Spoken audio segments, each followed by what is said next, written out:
Hi everyone, আমি পুজোতে পরার জন্য মিশো থেকে দুটো আউটফিট অর্ডার করেছি। Let me show you. First এই কোরিয়ান টপটা অর্ডার করেছিলাম। এটার দাম পড়েছে 386 আর এটা এল সাইজ পর্যন্তই অ্যাভেলেবেল রয়েছে। ভীষণ স্ট্রেচেবল অ্যান্ড ভীষণ কমফোর্টেবল। আমার কিন্তু পরে বেশ ভালো লেগেছে। অ্যান্ড তোমাদের কেমন লেগেছে অবশ্যই কমেন্ট করে জানিও। তোমরাও কিন্তু ট্রাই করতে পারো। ভেতরে পরার জন্য এই স্লিভলেস টপটা নিয়েছিলাম। এটাও কিন্তু খুব কমফোর্টেবল আর এটার প্রাইস ছিল 117 আর এটা এল সাইজ ছিল। দেন এটার সাথে পরার জন্য এই ওয়াইড লেগ জিন্স নিয়েছিলাম। এইটা কিন্তু আমার অসাধারণ লেগেছে। তোমরা দেখে বুঝতেই পারছো কতটা ফিটিংস ভালো। কিন্তু একটাই জিনিস, এটা খুব একটা বেশি স্ট্রেচেবল নয় যেরকম সাধারণ প্যান্ট হয়ে থাকে এখনকার।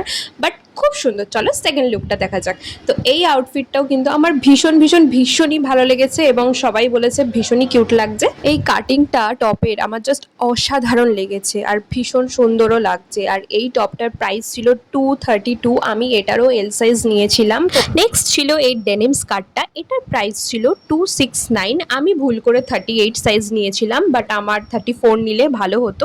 বাট ওভারঅল স্কার্টটা সত্যি বলছি আমার ভীষণ ভালো লেগেছে। তোমরা দেখলে বুঝতেই পারবে কতটা পরিমাণে স্ট্রেচেবল। আমার যদিও বড় হচ্ছে বাট তবুও ভীষণ স্ট্রেচেবল। আমি তো তোমাদের সবাইকে রিকমেন্ড করব এই ডেনিম স্কার্টটা কিন্তু তোমরা ট্রাই করতেই পারো। এটা যেরকম কিউট সেরকম কমফোর্টেবল। সো আমার কিন্তু এই আউটফিটটা ভীষণ ভালো লেগেছে। তোমাদের কেমন লেগেছে? নেক্সট আসছে এই হিলসটা। এটার প্রাইস ছিল 247 আর এইটা 8 সাইজ পর্যন্ত অ্যাভেলেবেল রয়েছে। আমি 8 নিয়েছিলাম। আমার এটা কমফোর্টেবলই হয়ে গেছে। বাট পুজোয় এরকম জুতো পরে হেঁটে ঠাকুর দেখার কথা কিন্তু একদমই মাথাতে এলো না। তো তোমাদেরও যদি আমার এই আউটফিটগুলো পছন্দ হয় তো লিংক লাগলে কমেন্ট করো। If you like my video please comment. By.